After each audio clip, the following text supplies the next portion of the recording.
Good evening dear friends, कैसे हैं आप सब लोग। आई होप कि आप सब लोग अच्छे होंगे और मैं भी अच्छा हूँ। तो डियर फ्रेंड्स,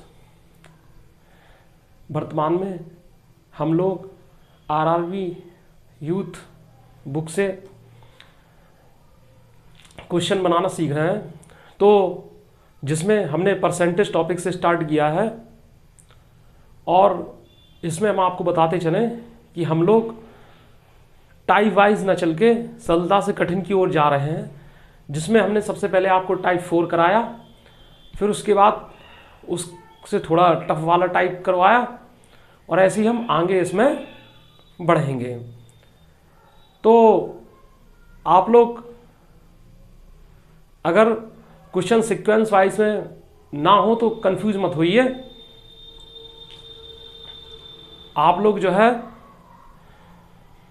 क्वेश्चन संख्या को देखकर पढ़ते रहिए और जिन लोगों के पास ये अगर बुक अवेलेबल हो तो बुक से क्वेश्चन नंबर को मैच करा के सवाल बना सकते हैं। और ऐसा नहीं है कि जितने क्वेश्चन जो है हमने अभी पहले के छोड़ दिए हैं तो हम बनाना नहीं सिखाएंगे। जैसे जैसे आपका लेवल सरलता से कठिन की ओर चलेगा तो क्वेश्चन जो है प्रत्येक प्रकार के आपको हम बनाना बताते चले जाएंगे। ये भी क्वेश्चन आपका ऐसा नहीं होगा कि जो एग्ज़ाम में आया हो और छूट जाए। मेरे कहने का मतलब ये है कि क्वेश्चन का जो लेवल है वो सरलता से कठिन की ओर जा रहा है। तो इसमें जो है अभी हमने पहले टाइप 4 कराया, उसके बाद टाइप 5 कराया, फिर उसके बाद हम डायरेक्ट टाइप 8 पर आ गए। तो इसका मतलब ये नहीं है कि बीच के क्वेश्चन हमने छोड़ दिए। हमने बीच के क्वेश्चन छोड़े नहीं हैं, हम सरलता से कठिन की ओर चल रहे हैं। और इसी सीक्वेंस में हम टाइप 1 भी कराएंगे, टाइप 2 भी पढ़ेंगे और टाइप 3, 4 और सारे के सारे क्वेश्चन आपके सॉल्व होंगे। तो प्यारे दोस्तों, पिछली क्लास में 150 नंबर तक आपके क्वेश्चन मैंने करवा दिए थे। आई होप कि आप सभी दोस्तों को प्रत्येक क्वेश्चन अच्छे से समझ में आया होगा और मैंने कंसेप्ट को भरपूर तरीके से क्लियर करने का भरसक प्रयास किया है। तो अब क्वेश्चन नंबर 151 से देखते हैं। जब किसी साइकिल के मूल्य में 20% की कमी की जाती है तो बिकने वाली साइकिलों की संख्या में 20% की वृद्धि हुई। दुकान की बिक्री पर क्या प्रभाव पड़ा। तो प्यारे दोस्तों, इसमें सीधे से बात क्लियर है कि 20% की कमी हो रही है और 20% की वृद्धि हो रही है। तो ऐसी कंडीशन में क्या है, मैंने आपको बताया था कि हर हाल में कमी ही होती है। समझ रहे हैं, इस हर हालत में कमी ही होती है। और जो कमी होती है वो जो है, जो संख्या आपको दी होती है उसका पहले माइनस का चिन्ह, फिर उस संख्या का स्क्वायर अपॉन 100। ठीक है, तो इस तरीके से ये क्या हो जाएगा, 400/100। ठीक है, ये परसेंट का साइन है, यानी 4 माइनस का चिन्ह बता रहा है 4% कमी। ठीक है, माइनस का चिन्ह बता रहा है 4% कमी। तो डियर फ्रेंड, सीधी सी बात, ये हुआ कैसे कि पहले 20 की कमी हो रही है। ठीक है प्यारे दोस्तों, उसके बाद हो क्या रहा है, 20 की वृद्धि हो रही है। ठीक है, पहले माइनस का है, फिर प्लस का है, फिर दोनों का गुणनफल होगा तो कितना हो जाएगा, 400/100। ठीक है, 100/100 और पूरे का परसेंटेज का साइन लग जाएगा। तो ये तो -4% यानी 4% कमी हो रही है। ठीक है,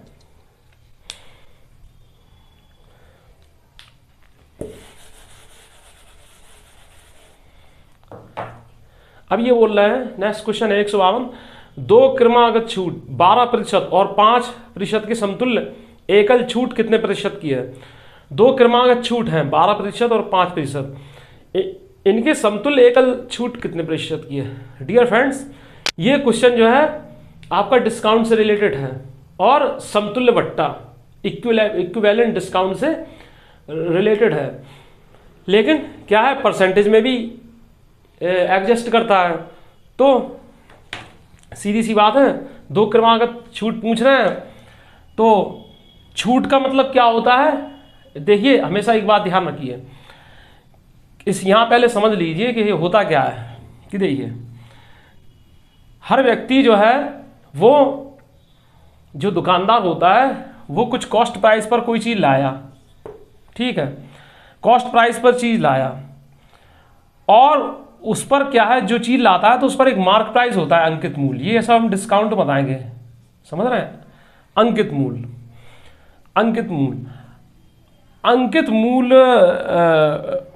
और जब कोई खरीदने उससे आता है तो अंकित मूल्य पर डिस्काउंट देता है, अंकित मूल्य पर छूट देता है कि हमारे क्या है इसका प्राइस इतना है, अंकित मूल्य को देखता है, उस पर डिस्काउंट देता है, छूट देता है, और फिर उसके बाद चीज को बेचता है, समझ रहे हैं? तो डिस्काउंट इस पे बनता है, छूट, ठीक है।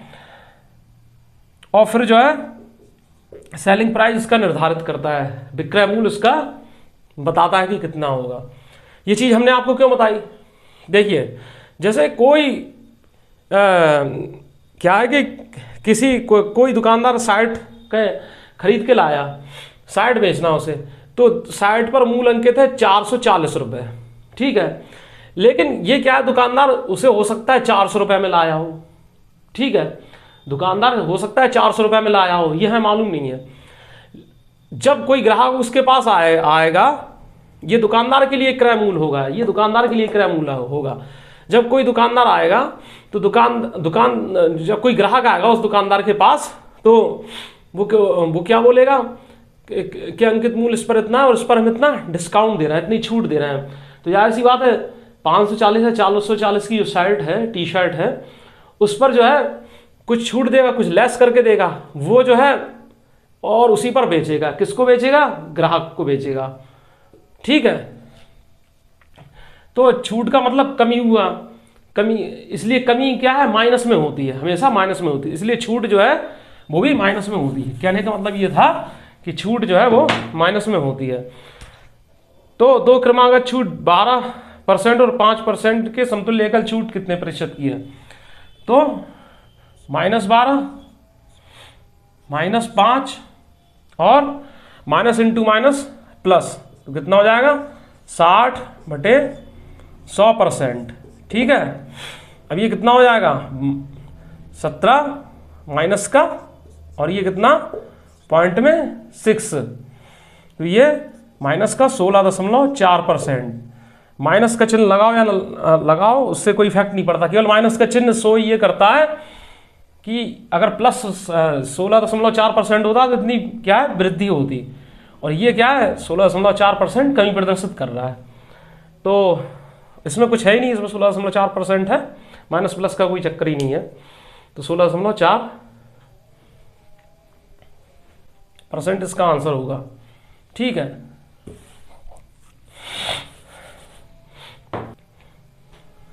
क्वेश्चन नंबर 153 है, नए बजट में पेट्रोल की कीमत में 10% की वृद्धि की गई है। एक मोटर वाहन का यात्री पेट्रोल की खपत कितने प्रतिशत कम कर सकता है ताकि पेट्रोल पर उसके कुल व्यय में कोई वृद्धि ना हो? अब बात समझिएगा, जैसे कीमत, कॉस्ट प्राइस, कॉस्ट क्या थी, पेट्रोल की कीमत क्या है 100 रुपये थी, ठीक है, 100 रुपये थी, लेकिन अब पेट्रोल क्या है 110 रुपये में मिलने लगा। 100 रुपये पर लीटर थी या जो भी थी, अब 110 रुपये में मिलने लगा, ठीक है। अब क्या है खपत, खपत क्या होगी इसका? खपत जो है वो कॉस्ट प्राइस का उल्टा होती है हमेशा। हमने आपको बताया था पिछली क्लास में कि जो मूल होता है वो खपत का अपोजिट होता है कि नहीं? मूल जो होता है वो खपत का जो है अपोजिट होता है। तो खपत क्या है डियर फ्रेंड्स, ये दोनों पलट जाएंगे तो 11/10, 0 से 0 कट जाएगा, तो ये रेशियो का चिन्ह लग जाएगा दोनों में, तो ये जो है पलट जाएंगे आपस में, तो 11:10 हो जाएगी। अब ये बोल रहे हैं कि एक मोटर वाहन का यात्री पेट्रोल की खपत कितने प्रतिशत कम कर सकता है ताकि पेट्रोल पर उसकी कुल व्यय में कोई वृद्धि ना हो। मतलब कुल व्यय में कोई वृद्धि ना हो, इसी में एडजस्ट करना है।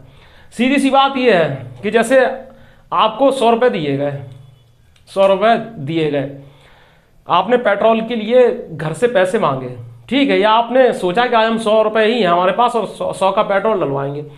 अब मूल्य में वृद्धि हो गई, ठीक है, तो 100 में आपको पता नहीं था कि इसके मूल्य में वृद्धि हो गई, लेकिन जब आप बाजार गए तो पेट्रोल पंप पे गए तो आपको ये मालूम पड़ा कि अरे इसमें तो 10% वृद्धि हो गई, समझ रहे, इसके रेट में। तो 100 रुपये में जितना पेट्रोल पहले मिलता था उससे थोड़ा कम ही तो डलवाएंगे आप पेट्रोल, समझ में आ रही है, खपत जो है कम ही तो करेंगे। तो बस अब क्या है, और क्या है कि आप क्या है पहले ही जितना अगर पेट्रोल डलवाना चाहते हैं तो क्या है आपको एक्स्ट्रा पे करना पड़ेगा, एक्स्ट्रा पैसा देना पड़ेगा। अब आप सोच रहे हैं कि नहीं हमको 100 में ही एडजस्ट करना है इस चीज को, तो क्या है खपत में कमी करना पड़ी। तो वही कहा जा रहा है कि पेट्रोल की खपत कितने प्रतिशत कम कर सकता है ताकि पेट्रोल पर उसके कुल व्यय में कोई वृद्धि ना हो। तो देखिए पहले क्या है, मान लो 11 है पेट्रोल, 11 यूनिट है पेट्रोल की खपत, उसके बाद क्या 10 यूनिट ही उसने डलवाई, जब रेट बढ़ गया तो 10 यूनिट ही डलवाए, तो क्या है 1 यूनिट की कमी आ गई, 1 यूनिट की कमी आ गई। अब पूछ रहे हैं कि कितने प्रतिशत कमी करना होगी, तो ये कमी कहाँ से हो रही है, पहले से वाले से हो रही है। तो जिससे कमी या जिस होती है या जिससे वृद्धि होती है उस प्रतिशत निकालते समय उसको अब हर में रखते हैं डेनोमिनेटर में, और परसेंट बनाने के लिए 100% से हम मल्टीप्लाई कर देते हैं, 100 से मल्टीप्लाई करके और परसेंट का साइन लगा देते हैं। बस 1/11 का जो है बिल्कुल आपको वैल्यू जो है बिल्कुल दिमाग में होना चाहिए, क्या होती है 9 सही 1/11%, ठीक है भाई। ऐसा है कि आप 100/11% अगर ऑप्शन हो तो टिक कर देंगे, लेकिन अब क्या है कि 11 को 100 में भाग देंगे आप, तो 11 9 99 1 बचेगा, 9 से 1/11% हो जाएगा। तो उसमें क्या है कुछ टाइम किल होगा, तो उस टाइम किल होने से बचने के लिए आपको क्या है ये जो है ओरली लर्न होना चाहिए माइंड में। तो 1/11 को जब हम परसेंट में चेंज कर देते हैं तो आंसर तो जो उसकी वैल्यू होती है 9 सही 1/11% आती है, ठीक है।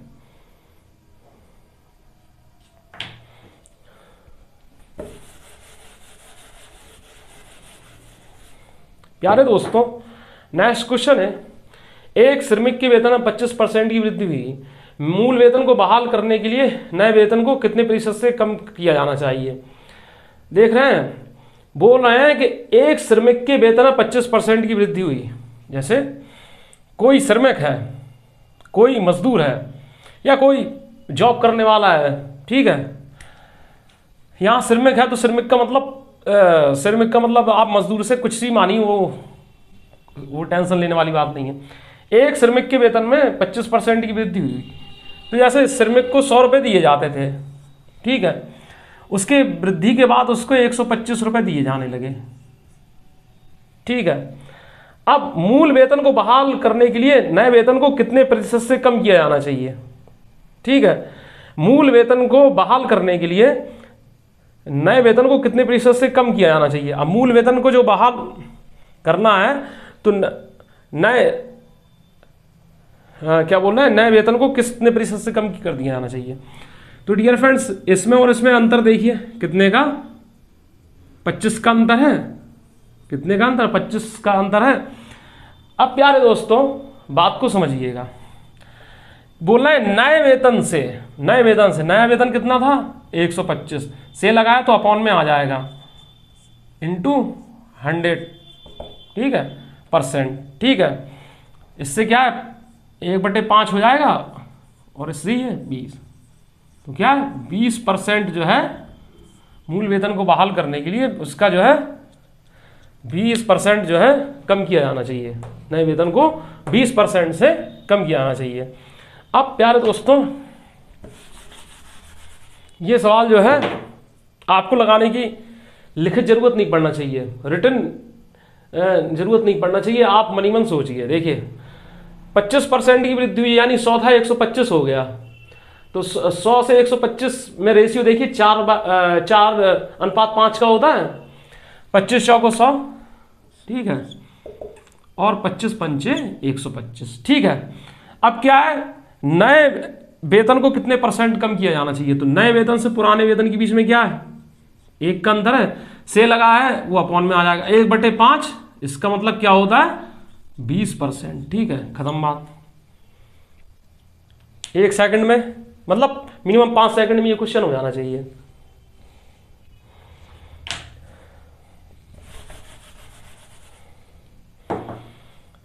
नेक्स्ट क्वेश्चन है, एक शॉपिंग मॉल में किसी वस्तु की लागत में 10% की वृद्धि की गई और फिर इसे 10% कम कर दिया गया था।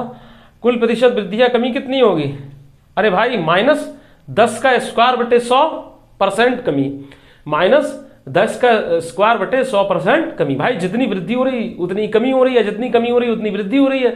तो माइनस का चिन्ह लगा के जितनी आपको क्वांटिटी दी गई उसका स्क्वायर अपॉन 100 और % का चिन्ह, तो -10 का स्क्वायर बटे 100% यानी -1%। माइनस का चिन्ह शो कर रहा है 1% की कमी हो रही है।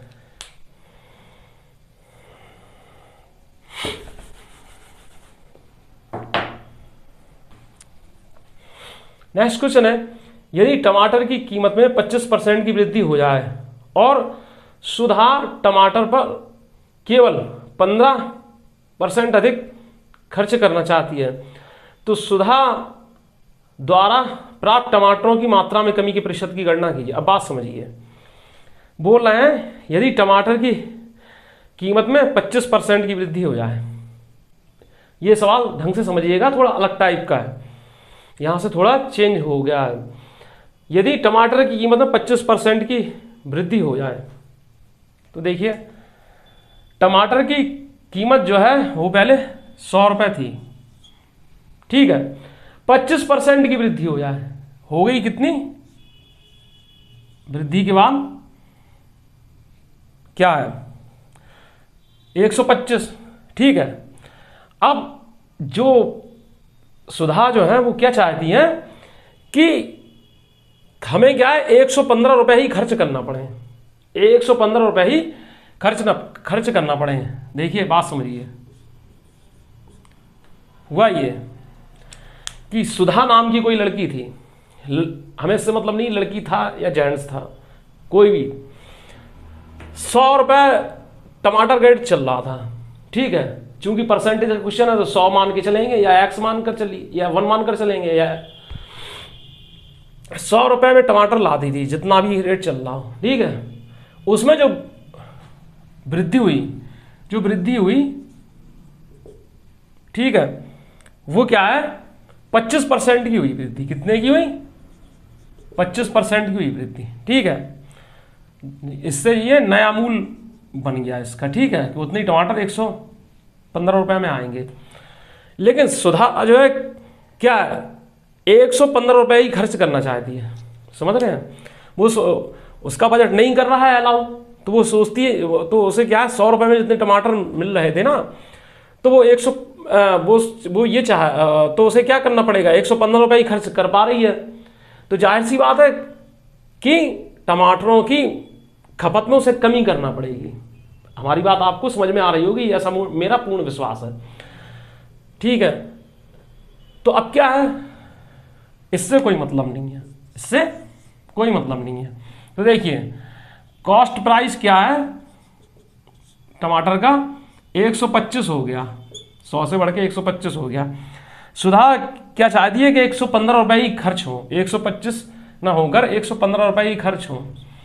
तो क्या है खपत चाहिए होगी, लिखा है टमाटर की मात्रा में कमी की प्रतिशत की गणना कीजिए कि कितनी खपत में कमी की जाए। तो खपत जो है, कंजम्पशन जो है क्या है, कॉस्ट और जो है कंजम्पशन एक दूसरे के अपोजिट होते हैं। तो 115/125, ठीक है।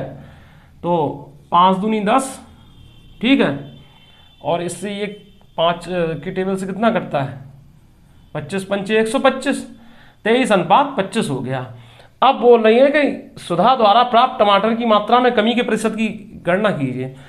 तो देखिए वो क्या है कि वैसे जितने टमाटर उसे 25 रुपए में मिलना चाहिए थे, वो ला रही है 23 रुपए में। उतने टमाटर नहीं, जितने मतलब 100 रुपए में मिलना चाहिए थे जितने टमाटर, ठीक है। तो 125 उनका रेट हो गया, उतनी टमाटर का रेट जो है 125 हो गया, वो ला रही है 115 में। तो जाहिर सी बात है मात्रा कम लाएगी। काट पीट के किया तो 23 और 25 बचा हुआ। तो 25 से 23 कितना कम है? 2 यूनिट कम है कि नहीं? ठीक है, तो कमी करना होगी, यानी कि इससे तुलना की जा रही है, इससे कमी करना होगी तो 2/25 इंटू 100%। 25 चौको 100 और 4 दूनी 8, ठीक है। 8% की जो है कमी करना होगी। आई होप कि मेरे प्यारे दोस्तों को ये सवाल अच्छे समझ में आ गया होगा। और यदि आपके सवाल ये नहीं आया समझ में तो आप क्या है कमेंट्स बॉक्स में लिख सकते हैं, ठीक है। तो जाहिर सी बात है 2/25 का मतलब क्या हुआ, यहाँ पे देखिए 1/25 का मतलब क्या हुआ, अरे 4 हुआ, तो 2/25 का मतलब 8, ठीक है, 8%।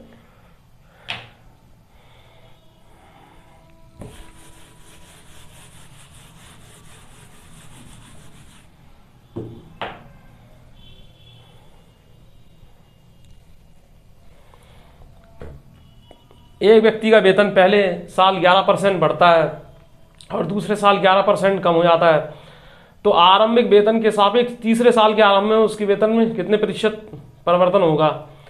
तो भाई 11% बढ़ता है, दूसरे साल 11% कम हो जाता है, जितना बढ़ रहा है उतना ही कम हो रहा है। और तीसरे साल के प्रारंभ में पूछा है, ये तो कहानी है तीसरे साल के अंत में, तीसरे साल के प्रारंभ में यानी 2 ही साल का चलेगा, समझ रहे हैं। तो सीधी सी बात है कि माइनस जितना राशि उतने की कमी हो रही है उतने की वृद्धि हो रही है, तो उसी राशि का स्क्वायर अपॉन 100 क्या हो जाएगा -1.21%, ठीक है।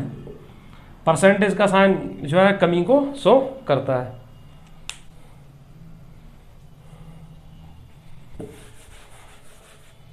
नेक्स्ट क्वेश्चन है, एक वस्तु की कीमत 25% घट जाती है, मूल कीमत को बनाए रखने के लिए नई कीमत को कितना बढ़ाना होगा? एक वस्तु की कीमत 25% घट जाती है। अब देखिए ध्यान से समझिएगा, एक वस्तु की कीमत 25% घट जाती है, तो देखिए 100 रुपए की वस्तु है, 25% घट रही है, यानी घटने के बाद 100 - 25 यानी 75 रह जाती है। अब बोल रहे हैं मूल कीमत को बनाए रखने के लिए नई कीमत को कितना बढ़ाना होगा। अब देखिए डियर फ्रेंड्स, एक बात को समझिए, जरा ध्यान दीजिए। क्या है कि 100 रुपए की कोई वस्तु है, अब वो 75 की ही रह गई, ठीक है। अब इनके मन में ये कह रहे हैं कि अगर हम 75 से 100 करना चाहें तो कितने % हमें बढ़ाना होगा। तो आप ये मत कह दीजिए कि 100 लिखा है तो 25% जोड़ देंगे तो 100 हो जाएगा, ऐसे नहीं है। इससे क्या है देखिए, 75 और 25 के बीच में कितना अंतर होता है? 25 का, बच्चा जानता है, ठीक है। अब ये पूछ रहे हैं कि नई कीमत को कितना बढ़ाना होगा, ठीक है। तो नई कीमत को कितना बढ़ाना होगा, नई कीमत जो है वो 75 है ना, कितने % बढ़ाना होगा? % में साइन है, समझ रहे हैं। पर वैसे अगर सिंपली होता तो आप कहते 25 बढ़ाना पड़ेगा, लेकिन कितना % बढ़ाना पड़ेगा, ठीक है। तो बढ़ा रहे हैं इससे, किससे? इससे, तो अपॉन में ये आ जाएगा इंटू 100%, ठीक है। 25 से कम 25, 25 3 25, 1/3 इंटू 100% क्या होता है? 33.33%। क्या होता है? 33.33%, या ऐसे यहाँ पे 100/3% भी लिखा है, ठीक है। अब इस क्वेश्चन को क्या है चुटकियों में भी सॉल्व किया जा सकता है। एक वस्तु की कीमत 25% घट जाती है, तो 25% घट जाती है यानी 100 की वस्तु थी 75 रह जाती है। तो 100 और 75 के बीच में क्या संबंध होता है भाई? 4 और 3 का, 4 और 3 का होता है कि नहीं भाई? 100 अनुपात 75 आप लिखेंगे मनी मन, तो 25 को 100, 25 3 75, तो पहले 4 थी, फिर 3 रह जाती। अब मूल कीमत मेंटेनेंस, यानी ये मेंटेनेंस बना रहा है तो इसको कितना बढ़ाना पड़ेगा, 1 बढ़ाना पड़ेगा। अब वही बात उन्होंने क्या है कि ये पूछी है कि इससे कितने प्रतिशत बढ़ाना पड़ेगा, तो इससे लगा हुआ तो अपॉन में 3 इंटू प्रतिशत में चेंज करने के लिए 100%, 1/3 या तो डायरेक्ट अगर ऑप्शन दिया तो 100/3%, वरना वैसे इसकी वैल्यू ये होती है।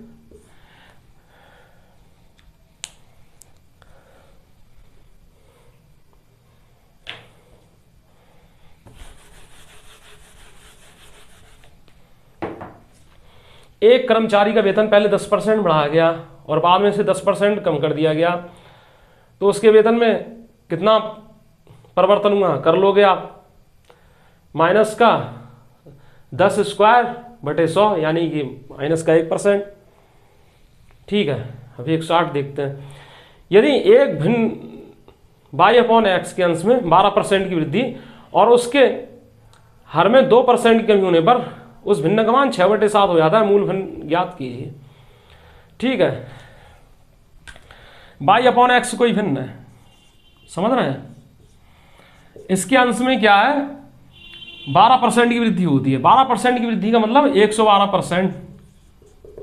ठीक है, और हर में क्या होता है, 2% की कमी, तो 98%। अब बोल रहे हैं उस भिन्न का मान 6/7 हो जाता है, 6/7।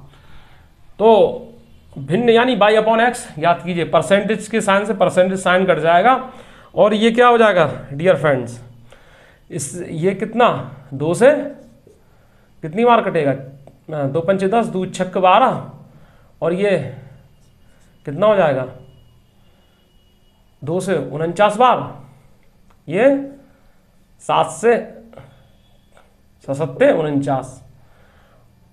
ठीक है, और ये 7 56। तो y/x बराबर क्या है 8, ये नीचे चला जाएगा, 6/8 बराबर 3/4। क्या हो जाएगा, 3/4 हो जाएगा।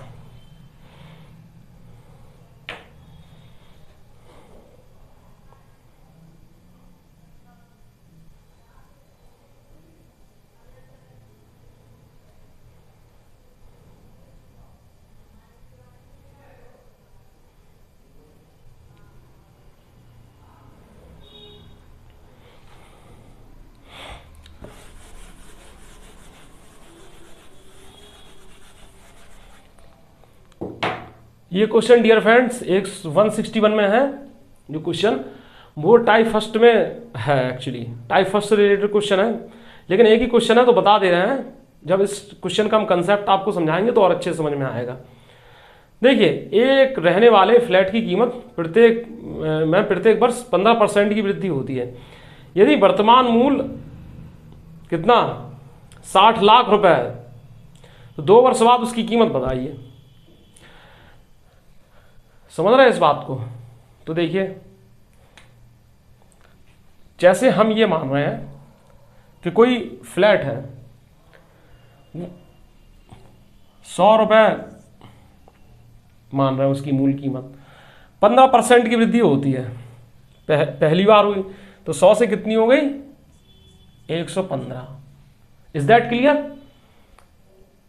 अगले साल फिर क्या हुई कि फिर 15% की वृद्धि हो गई। समझ रहे हैं इस बात को? ठीक है, रेशियो का चिन्ह लगा दीजिए। अब देखिए, यदि वर्तमान मूल्य कितना है, ये 6 लाख रुपए है। समझ रहे हैं? वर्तमान मूल्य 6 लाख रुपए है, तो 2 वर्ष बाद उसकी कीमत कितनी होगी? तो अब वर्तमान मूल्य जो है, ठीक है, एक साल क्या है बाद कितनी हो गई 115, फिर अगले साल फिर 115 हो गई, 100 थी 115 हो गई। तो इससे क्या है, पहले इसको कैंसिल आउट कर लीजिए आप। तो 5 दूनी 10 और इससे ये 23 और ये 23। ठीक है, 400 और 23 का वर्ग कितना होता है वर्ग जो है ओरली आपको याद होना चाहिए, 529 होता है इसका वर्ग, समझ रहे हैं, वरना फिर ये अप्रोच सीखने का कोई फायदा नहीं है। वर्ग क्यूब वगैरह ये सब आपको अच्छे से लर्न होना चाहिए, कम से कम 30 तक, और फिर आगे आप जितना कर जाए उतना आपकी मर्जी। 529, ठीक है। अब डियर फ्रेंड देखिए, ये वर्तमान कीमत है और ये क्या है, लास्ट प्राइस है, अंतिम कीमत है, ठीक है, या इनिशियल है, लास्ट मान लो, फाइनल मान लो, कुछ भी कह दीजिए। अब ये 400 यूनिट जो है वो कितने के बराबर है, 60 लाख के, यानी 60, 100 और 1000, ठीक है। तो 400 यूनिट की वैल्यू हुई कि नहीं हुई, तो एक यूनिट के लिए क्या करेंगे हम, 400 यूनिट की वैल्यू इतनी है, ठीक है, एक यूनिट के लिए क्या करेंगे हम, 400 से भाग देंगे। अब क्या है कि फाइनल जो कॉस्ट है उसके लिए क्या है, ये इतनी है, तो इससे हम मल्टीप्लाई कर देंगे 529, ठीक है। तो अब प्यारे दोस्तों क्या करेंगे आप कि इससे ये हो जाएगा और इससे कितना हो जाएगा, ये 15 हो जाएगा और ये 0000, ठीक है। तो ये तो रहेगा ही 0000, कितना हो जाएगा, 15 नम्मा 135, ठीक है, इसकी हासिल कितनी 13 होगी, 15 दूनी 30 और 30 और 13 43, ठीक है, हासिल कितनी 4, 15 पंचे 75, 75 और 4 79, ठीक है, इतनी वैल्यू होगी 7935, और ये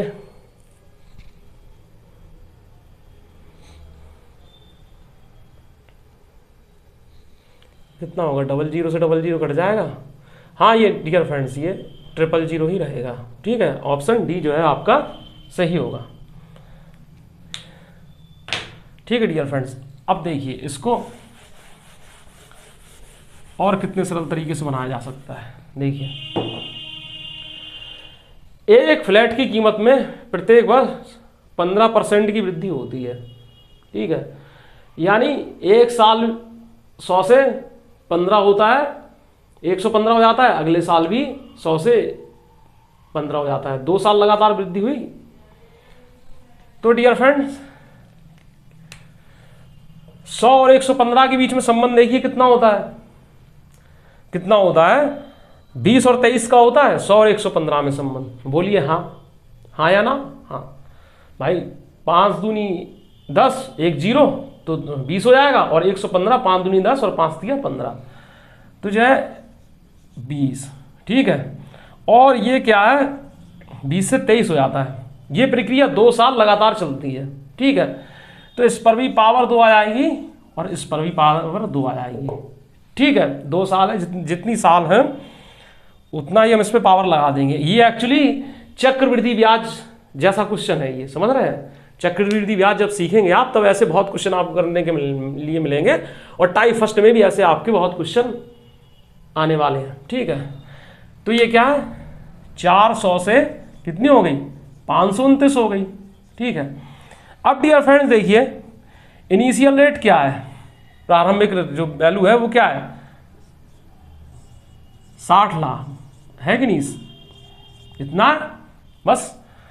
तो इसके लिए हम क्या करेंगे, 400 यूनिट की वैल्यू ये है, तो एक यूनिट के लिए क्या है, 400 से हम डिवाइड कर देंगे, और फाइनल रेट क्या है 529 है, तो 529 से जो है मल्टीप्लाई कर देंगे, ठीक है, 0 से ये 0 कट जाएगा और ये इससे क्या हो जाएगा, ये 15,000 हो जाएगा, ठीक है, 000 हो जाएगा, और बाकी आपने किया कर लिया था 7935, इतना आपका आंसर आ जाएगा, ये हो जाएगा।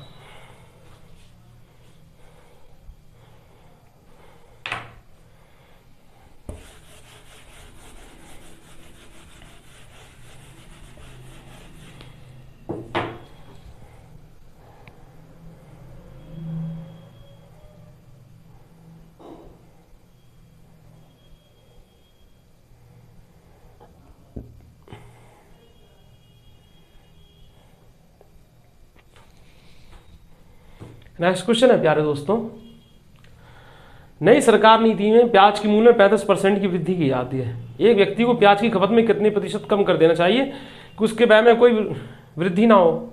समझ रहे हैं? तो प्याज का मूल्य क्या था? पहले 100 था, 35% की वृद्धि के बाद कितना हो गया? 135 हो गया। ठीक है, अब क्या ये क्या है? कीमत है। बात ये खपत की कर रहे हैं, खपत में कितने प्रतिशत कमी कर दिया जाने चाहिए। तो खपत क्या है? कीमत को जो है पलट देंगे। ठीक है, रेशियो का साइन लगाकर पलट देंगे।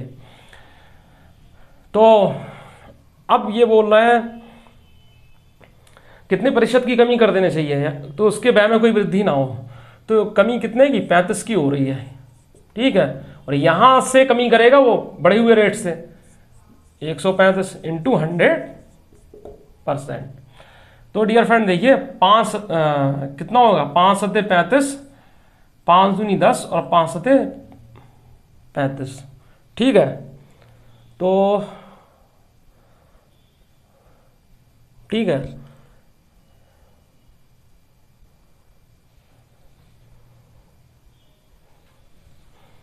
तो ये अप्रॉक्सीमेट चलेगा आपका।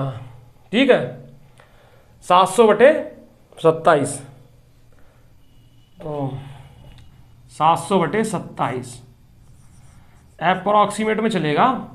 तो ये कितना हो जाएगा? 27 का भाग अगर हम देंगे इसमें, देखिए 27 का भाग हम 700 में देंगे तो 27 दूनी 54। ठीक है, 10 में से 4 गया 6 हो जाएगा और 6 में से 5 गया 1। ठीक है, और ये कितना? 0, तो ये आ जाएगा। अब ये इससे 5 बार दे के देखते हैं तो कितना हो जाएगा? क्या 5 बार? तो 5 सत्ते 35।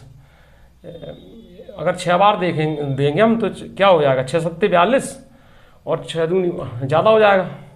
तो 5 सत्ते 35, 5 दूनी 10, 3 13, 10 में से 5, 6 में से 4 गया 2। ठीक है, सही है। ठीक है, अब इससे फिर कितना हो जाएगा? 9 7 63 हासिल कितना? 6, 9 7 63, 9 दूनी 18, 18 6 24। ठीक है, 25.9। ठीक है, 25.9 जो अप्रॉक्सीमेट आपका 26% होगा। ठीक है, 26% पर आप जो है साइन टिक कर देंगे।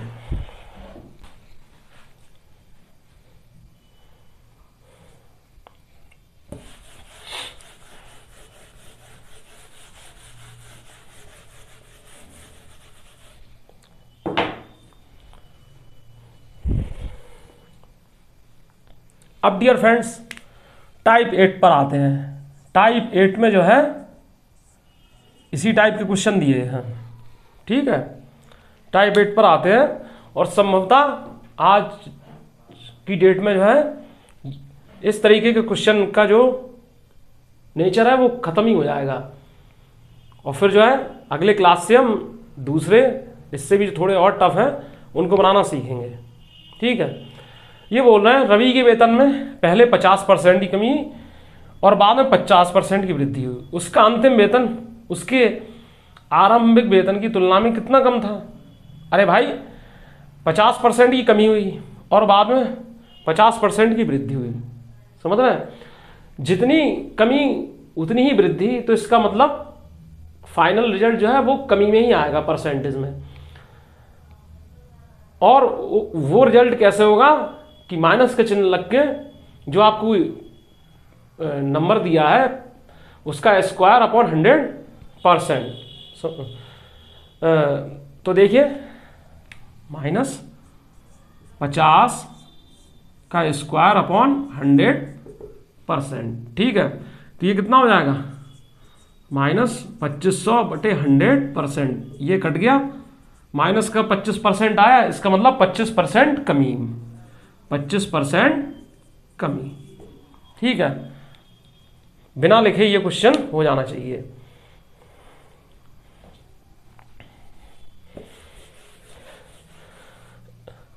क्वेश्चन नंबर 195 है, ए का वेतन बी के वेतन से 20% कम है, बी का वेतन ए के वेतन से कितने प्रतिशत अधिक है। ए का वेतन बी के वेतन से 20% कम है, ए का वेतन और बी का वेतन देखिए, तो देखिए बोलना है ए का वेतन बी के वेतन से 20% कम है, यानी बी का वेतन कुछ होगा, कुछ भी होगा, जब वो मालूम हो तो उसमें जब हम 20% लेस करेंगे तो हमें ए का वेतन मिलेगा। जैसे मैं ये कहूं कि राम के पास श्याम से 20% ज्यादा रुपए हैं, समझ रहे हैं, और कोई आपको सर्टेन क्वांटिटी नहीं दी गई है कि 1500 या ये कुछ नहीं दिए गए किसके पास कितने हैं, तो आप मानकर चलेंगे, ठीक है, मानकर चलेंगे, तो क्या जिससे दिया रहेगा उसका पहले मानेंगे, ठीक है। राम के पास श्याम से 20% ज्यादा रुपए है, तो आप मान लो श्याम के पास 100 रुपए है, तो मेरे पास 20% ज्यादा है, तो यानी उसके पास 100 है, तो राम के पास 120 हो जाएंगे, ठीक है। ऐसे ही इसमें कह रहा है ए का वेतन बी के वेतन से 20% कम है, तो बी का वेतन क्या है 100 मान लीजिए, ए का वेतन क्या है बी के वेतन से 20% कम है, यानी ये 80 है, ठीक है। अब बोलना है बी का वेतन ए के वेतन से कितने प्रतिशत अधिक है, बी का वेतन ए के वेतन से कितने प्रतिशत अधिक है। देखिए बी का वेतन देखिए 100 है, ए का 80 है, अधिक कितना है 20। अब क्या ए के वेतन से कितने प्रतिशत अधिक है, तो एक से लगा हुआ है, तो ये इंटू 100%, ये कितना हो जाएगा 1/4, जो कि परसेंट में हो जाता है 25%, ठीक है। इस तरीके से आप इस क्वेश्चन को ऐसे भी सॉल्व कर सकते हैं कि ए का वेतन बी के वेतन से 20% कम है, तो आपने मनी मन ए मान लिया बी मान लिया, ठीक है। तो पहले क्या है कि बी का वेतन मानना पड़ेगा आपको 100, तो ए का वेतन अपने आप 80 हो जाएगा। 80 और 100 में संबंध क्या होता है, 4 और 5 का, 20 और 80 और 20 पंच 100, तो 4 5। अब क्या पूछा है बी का वेतन ए के वेतन से कितने प्रतिशत अधिक है, तो ए के वेतन से लगाओ पहले कितना, इसमें देखिए 1 यूनिट हो रहा है अधिक, से किसमें लगा हुआ है इससे, ठीक है, तो 1/4 हो जाएगा। 1/4 का मतलब डायरेक्ट गया जी ये 25%, ठीक है।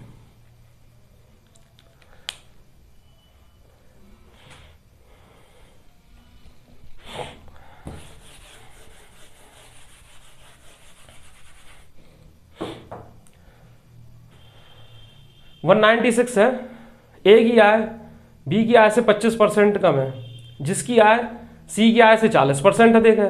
सी की आय डी की आय से 20% कम है, ए की आय सी की आय से कितने प्रतिशत अधिक है।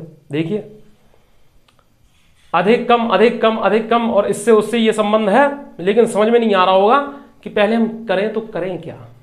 तो पहले काम रहता है कि आप क्वेश्चन को ढंग से पढ़िए, समझ रहे हैं, और ढंग से पढ़ने के बाद आप करिए भरपूर प्रैक्टिस। जो ही बुक आपके पास है उससे आप कीजिए प्रैक्टिस, और एक बार नहीं कई बार सवालों को बनाना सीखिए। रटना नहीं है, रटना नहीं है। आप कई बार जब सवालों को बनाना सीखेंगे रिवीजन कर करके, तो आपकी जो है कमांड मजबूत होती चली जाएगी। तो देखिए पहली बात, आप 4 लोगों को बिठा लिया, ठीक है, ए बी सी टी, बोल रहे हैं ए की आय बी की आय से 25% कम है, ठीक है। अभी कुछ कहीं कुछ नहीं मानना है। फिर उसके बाद जिसकी आय ए की आय बी की आय से 25% कम है, जिसकी आय सी की आय से 40% अधिक है। अब जिसके लिए शब्द किसके लिए लगा, बी के लिए। ए की आय बी की आय से 25% कम है, जिसकी यानी कि बी की आय सी की आय से 40% अधिक है, और सी की आय डी की आय से 20% कम है। जो सी की आय जो है, जो बी से 40% अधिक है, वो डी की आय से 20% कम है, ठीक है। तो अभी क्या है, डी इसमें अननोन है, लास्ट पे आ रहा है अननोन है। तो ऐसे क्वेश्चन में हम ज़्यादातर, हर जगह ये बात लागू नहीं होगी, लेकिन कई जगह क्या है कि जो अननोन है वो लास्ट में है, तो पहले उसको मान लेते हैं। तो डी को क्या है 100 मान लेंगे, ठीक है। अब देखिए फिर उल्टा चलेंगे, ऐसे क्वेश्चन में क्या उल्टा चलेंगे, सी क्या है डी क्या है से 20% कम है, यानी डी 100 है तो सी कितना होगा 80 होगा, ठीक है प्यारे दोस्तों 80 हो जाएगा। अब क्या है कि ए की आय बी की आय से 25% कम है, जिसकी आय सी की आय से 40% अधिक है, यानी बी की आय सी की आय से 40% अधिक है, समझ रहे हैं। तो बी की आय जो है वो सी की आय में 140% कर देंगे जब हम इतना, तो ये मिल जाएगी, बोलिए हाँ मिलेगी कि नहीं मिलेगी, इतना हो जाएगी बी की आय। अब ये देखिए ए की आय बी की आय से 25% कम है, ए की आय बी की आय से 25% कम है। अब देखिए बी की आय 112 रुपये है जैसे, तो ए की आय जो है बी की आय से 25% कम है, यानी ए की आय बी की आय का 75% है, ए की आय बी की आय का 25% कम है, यानी कि 75% कम है। तो 112 का 3/4 कर दीजिए, 75% का मतलब 112 का 3/4 कर दीजिए, ठीक है। तो ये कर दिया, तो इससे प्यारे दोस्तों क्या मिला हमें, ये कितना हो जाएगा 4 दूनी 8 और 4 8 32, ठीक है। तो 84 मिला, ये क्या है 84 मिला, ठीक है प्यारे दोस्त। तो ये क्या है सबकी इनकम हमें मालूम पड़ गई है। जब तक हमें प्रत्येक की इनकम मालूम नहीं होगी तब तक हम इस क्वेश्चन को नहीं बना पाएंगे। अब बोला है ए की आय सी की आय से कितने प्रतिशत अधिक है, ए की आय सी की आय से, इसको ले लो, इसको ले लो, या तो उन्हें काटना चाहो तो काट भी सकते हो, लेकिन क्या है जैसी आपकी मर्जी, आप बाद में भी इसे कैंसिल कर लेंगे, कोई दिक्कत नहीं है। बोलना है ए की आय सी की आय से कितनी अधिक है, तो देखिए ए क्या है 84 रुपये कमा रहा है, सी 80 रुपये कमा रहा है, तो 4 रुपये अधिक हुई, लेकिन किससे, सी से तुलना पूछी गई है, सी से कितनी प्रतिशत अधिक है, तो ये आ जाएगा 100%, ठीक है। तो ये 5%, ठीक है। आंसर क्या होगा, ए की आय सी की आय से 5% अधिक होगी। आई होप कि मेरे प्यारे दोस्तों को ये बात अच्छे से समझ में आ गई होगी।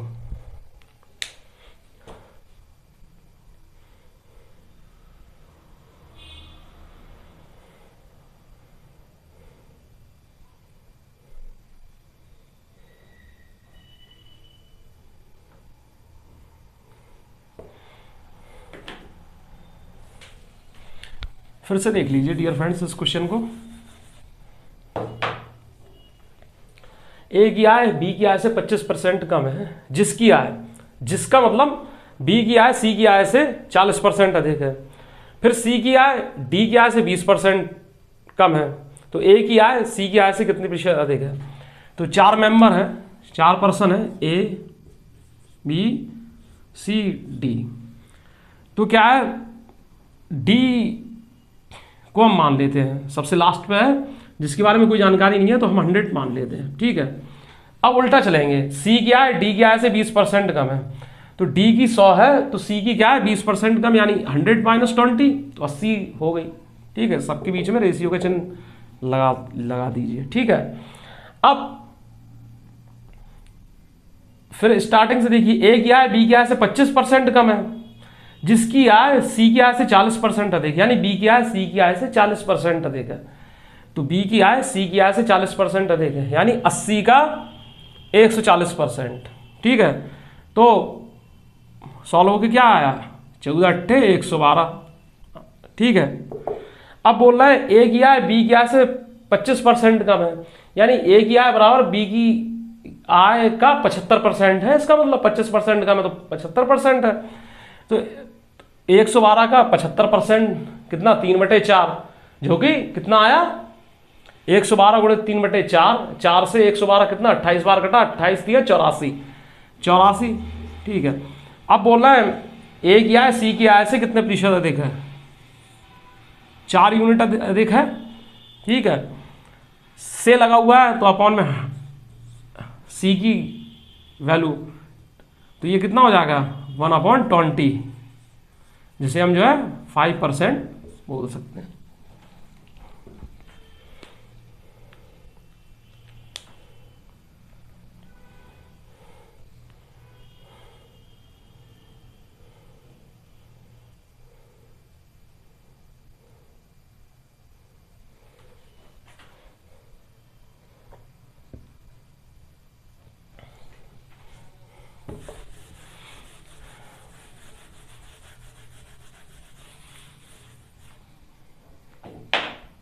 नेक्स्ट क्वेश्चन है, संख्या ए संख्या बी की 8 गुनी है, संख्या बी संख्या ए से कितने प्रतिशत कम है। संख्या ए जो है, संख्या ए वो बी की 8 गुनी है, ठीक है। तो देखिए बी जो है 1 हो गया तो ए 8 हो गया, ठीक है। अब बोल रहे हैं संख्या बी संख्या ए से कितने प्रतिशत कम है। संख्या जो है बी जो है ए से कितने प्रतिशत कम है, तो इन दोनों के बीच में क्या है, अंतर कितने का है, 7 यूनिट का है अंतर। अब ए से पूछा गया है, समझ रहे हैं, तो 7/8, ठीक है, इतना है, ठीक है, इंटू 100%, तो परसेंट में आंसर आ जाएगा। अब देखिए करना कैसे है, देखिए होगा क्या कि इसको ऐसे भी लिख सकते हैं 1/8 इंटू 7, 7/8 को ऐसे भी लिख सकते हैं 1/8 और पूरे के इंटू 7। 1/8 की वैल्यू कितनी होती है 12.5, ठीक है। तो 7/8 की वैल्यू कितनी होगी, अरे 12.5 से मैं जो है 7 से हम गुणा कर देंगे तो कितनी हो जाएगी, 7×5 = 35, ठीक है, हासिल लगाई 3 और 12×7 = 84, हासिल 3, 87.5%, ठीक है। 7/8 की वैल्यू 87.5% होगी, ठीक है। ये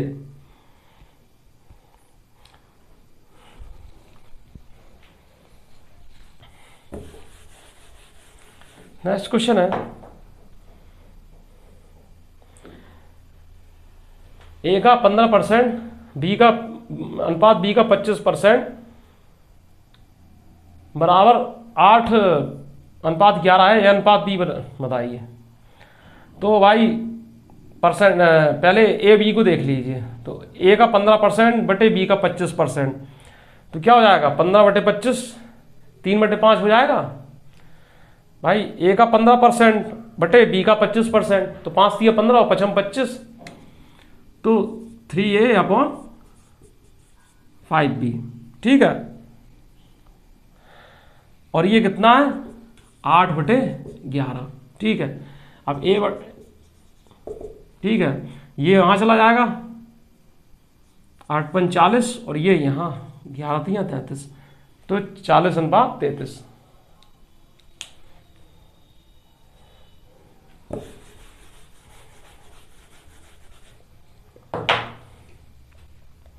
नेक्स्ट क्वेश्चन है, 450 का 18% बराबर के का 30% है, के का मान बताइए। तो डियर फ्रेंड्स देखिए 450 का 18% बराबर के का 30% है, तो 450, ठीक है। 18% का मतलब 18/100, ठीक है, 18/100 यानी 9/50, ठीक है। के का 30% है, 30% का मतलब 3/10 गुणन 3/10, ठीक है। इससे ये कटा और क्या करेंगे 3 × 9, 5 × 9 = 45, 9 × 27 इंटू 10, तो के की वैल्यू क्या हो जाएगी 270।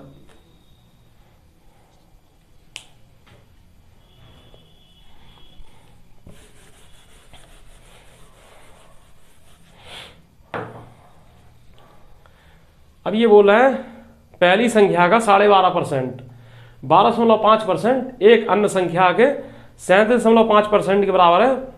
पहली संख्या से दूसरी संख्या घटा दी जाए तो परिणाम 1428 प्राप्त होता है। दोनों संख्याओं का योग ज्ञात कीजिए। पहली संख्या का 12.5%, ठीक है। माना की संख्या x मान लीजिए आप, या कुछ भी मान लीजिए, तो पहली संख्या का 12.5% कितना होता है? 1/8। भाई 25% 1/4 होता है, उसी से आप रिलेट कर दीजिए, तो 12.5% उसका आधा 1/8, तो 12.5% क्या हुआ? 1/8।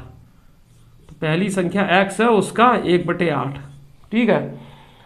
ये अन्य संख्या जो दूसरी संख्या हम y मान ले, इसके 37.5% के बराबर है, तो कितना होता है? 37.5% क्या होता है? 3/8। क्या होता है? 37.5% 3/8 होता है, ठीक है। 3/8 इस तरीके से। भाई 12.5% आपका 1/8 हुआ, तो इसका तिगुना कर दीजिए, तो 37.5 इतना हो जाएगा, ठीक है। अब इनका रेशियो लिख लीजिए, ठीक है। x अनुपात y, तो ये क्या है? कोफिशिएंट पलट जाएंगे तो 3:1 हो जाएगा। अब ये क्या बोल रहा है कि पहली संख्या से दूसरी संख्या घटा दिया तो परिणाम 1428 प्राप्त होता है, दोनों संख्याओं का योग ज्ञात कीजिए। अब भाई देखिए, पहली संख्या से दूसरी संख्या घटा दी, ठीक है।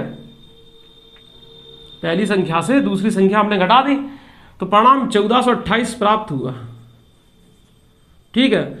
तो पहली और संख्या और दूसरी संख्या के बीच में अंतर क्या है? 2 का है, ठीक है। 2 यूनिट बराबर इतना है, तो 1 यूनिट के लिए क्या है? 2 से हम भाग दे देंगे कि नहीं दे देंगे। और दोनों संख्याओं का योग ज्ञात कीजिए। तो क्या है? 3 और 1 क्या हो जाएगा? 4 यूनिट से मल्टीप्लाई कर देंगे, तो 2 दूनी 4 और 28 दूनी 56, 14 दूनी 28, 2856 क्या हो जाएगा? 2856। या ऐसे नहीं करना चाहो तो आप ऐसे भी कर सकते हैं, यहां तक तो आ ही गया होगा समझ में, ठीक है। तो दोनों संख्याओं का अंतर 1428 है, यानी यहां 3 और 1 का अंतर कितना है? 2 है, तो 2 यूनिट की वैल्यू क्या है? 1428 है, ठीक है।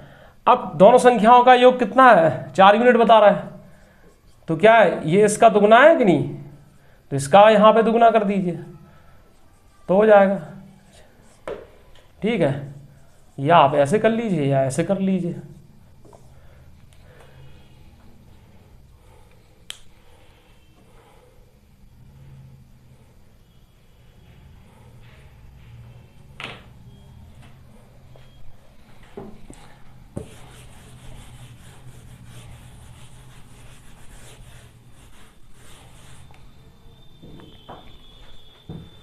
तो प्यारे दोस्तों, आज हमने क्वेश्चन नंबर 200 तक, क्वेश्चन नंबर की बात कर रहे हैं, क्वेश्चन नंबर 200 तक सवाल बनाना सीखे। और आई होप कि आपको ये सवाल अच्छे समझ में आए होंगे। और जहां आपको समझने में प्रॉब्लम क्रिएट हो रही हो, जिस कंसेप्ट को आपको समझने में प्रॉब्लम हो रही हो, तो उस कंसेप्ट पर वीडियो पॉज करके आप जो है कमेंट्स बॉक्स में टाइमिंग डाल सकते हैं। तो नेक्स्ट क्लास में आपके उस डाउट को क्लियर कर दिया जाएगा। तो प्यारे दोस्तों, वीडियो अच्छी लगी है तो चैनल को सब्सक्राइब जरूर कीजिए, लाइक जरूर कीजिए, और एक काम तो आपको हर हालत में करना है, ज़्यादा से ज़्यादा दोस्तों में शेयर कीजिए। तो मिलते हैं नेक्स्ट क्लास में, तब तक के लिए खुश रहिए, स्वस्थ रहिए, goodbye, see you again letter.